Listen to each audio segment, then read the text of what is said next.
Hello all. Alright, I had to get rid of some stragglers that were in my way. Right? Moving forward. Right. Let's make this video without interruptions, shall we? Right, because I was having a little bit too many eruptions that were occurring during when I was trying to speak with you guys. Sorry, I'm a bit drenched, soaking wet right now. I've been flying up into the sun, throwing souls into the sun itself, which is the lake of fire. So, literally, does it burn me up when I go into the sun? Of course not. I'm immortal. I don't die.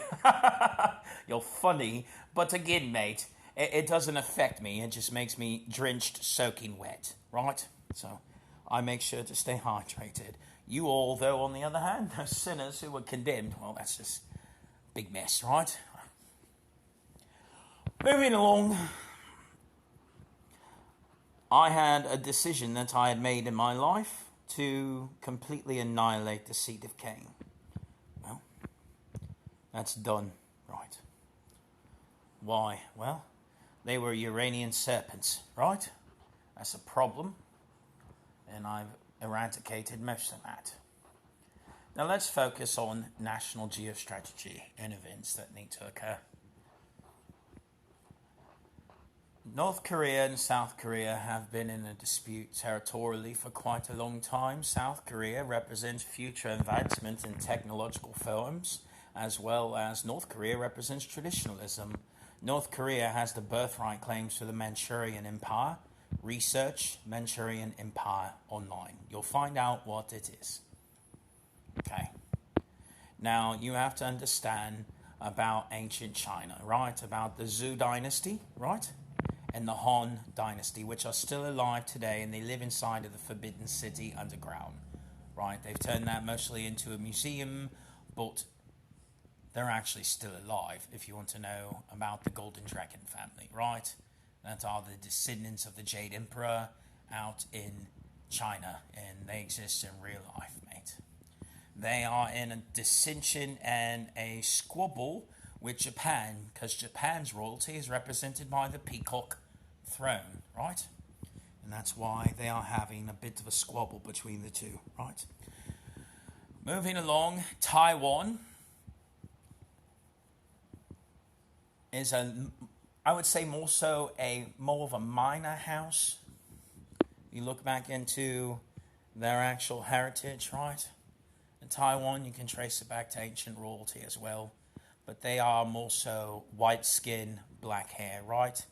And you can trace them, those who immigrated to Taiwan originally, through the Ainu, right? A-I-N-U, right? And those are the white skin, black hair. Those are the Aryan individuals, right, that actually came out of the West, right?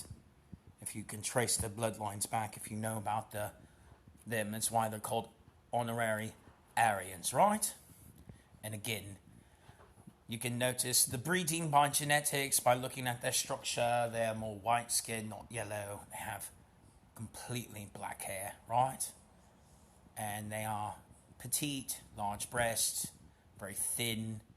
They very much resemble an older genome that was once present in Europe, right? So again, tracing about that genetic history. I digress. Look, there is a commotion going on in Aishon, right?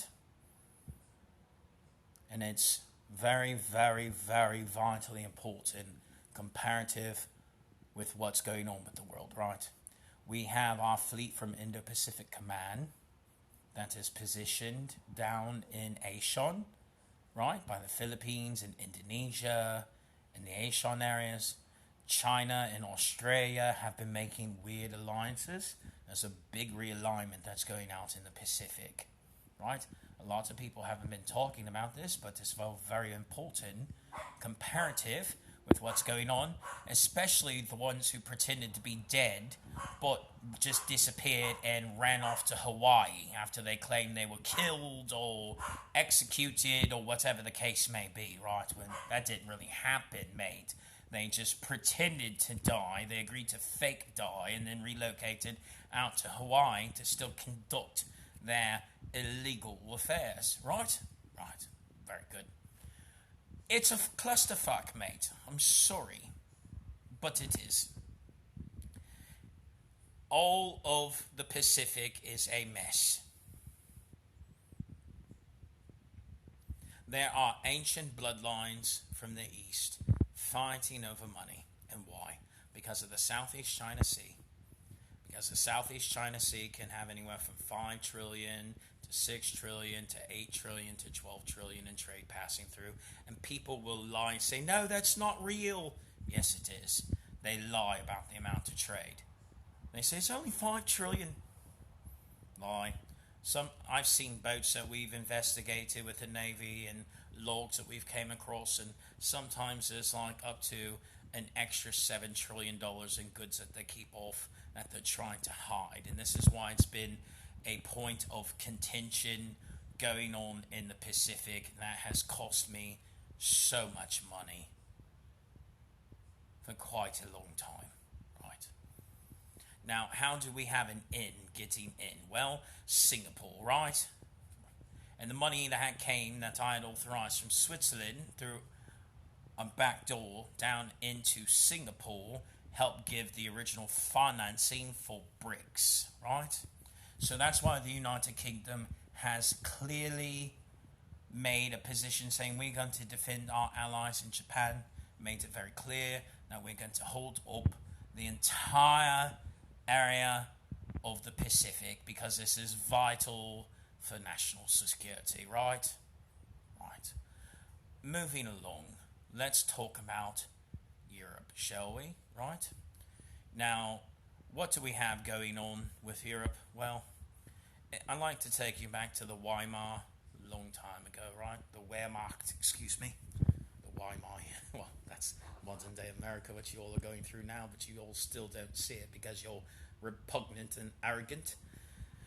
But the Wehrmacht, right? Werewolf headquarters during World War II, where Stalin's forces met with the Soviet Ukrainians. So what are you saying, boss? Well, what are you saying? I'm telling you all, Khazarian Jews, which are Ukraine, met with Chabad Lubavitch Jews, which is Russia,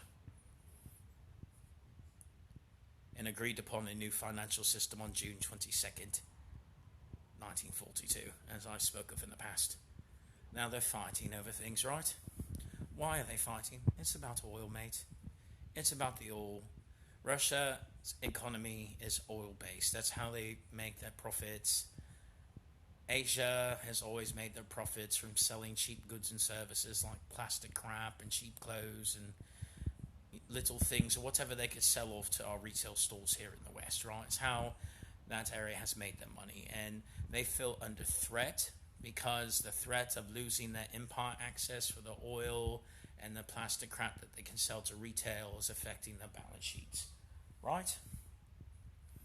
So the contention that we're having with Russia coming forward was beginning on February 1st, right? Because they had mentioned they're not happy about the EU placing a price cap of $60 per barrel upon the oil.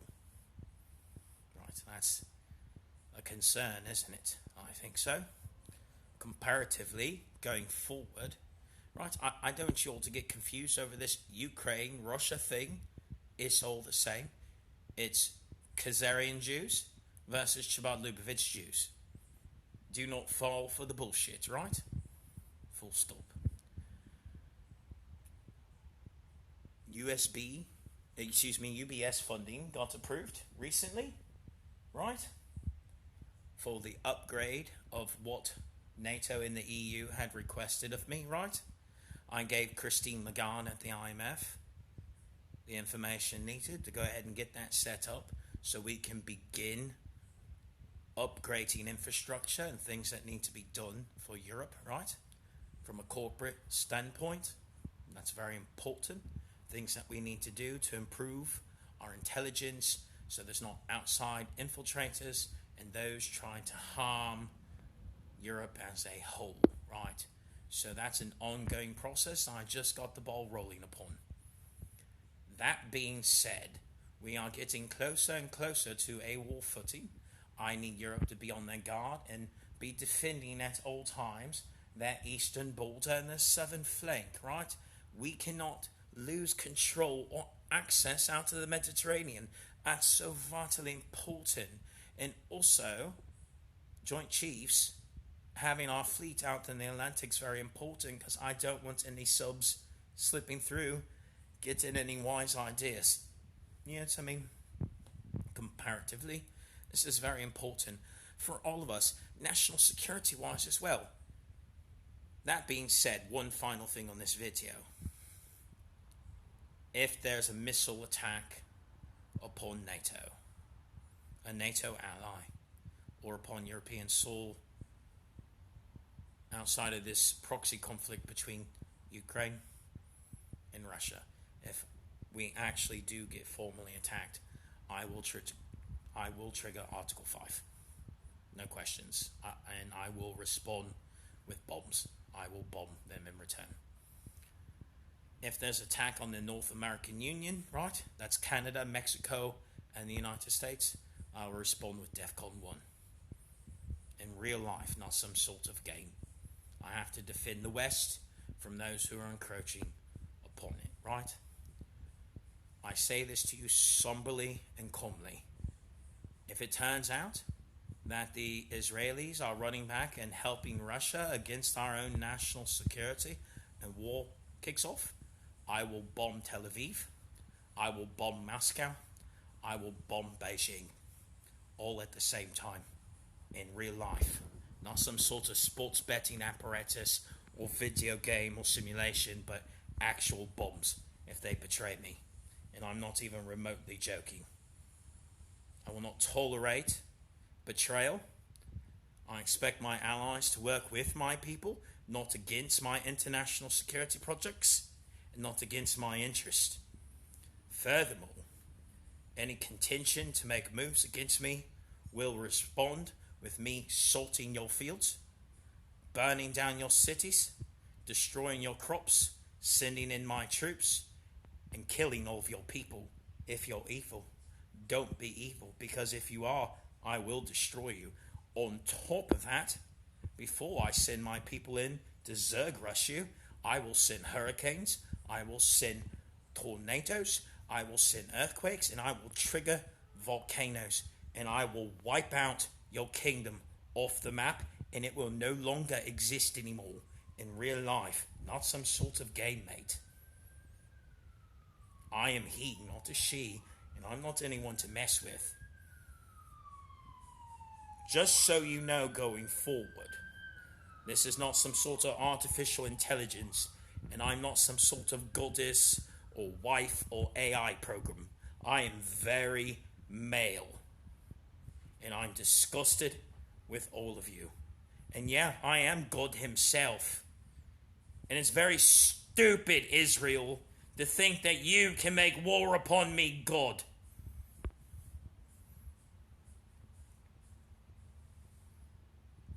So can we move on and move forward again to things that are beautiful and harmonious and profitable and good for the people, and let's start focusing on real world problems, right? And getting rid of the pedophiles, right? Because that's important, because I don't like people who rape kids, right?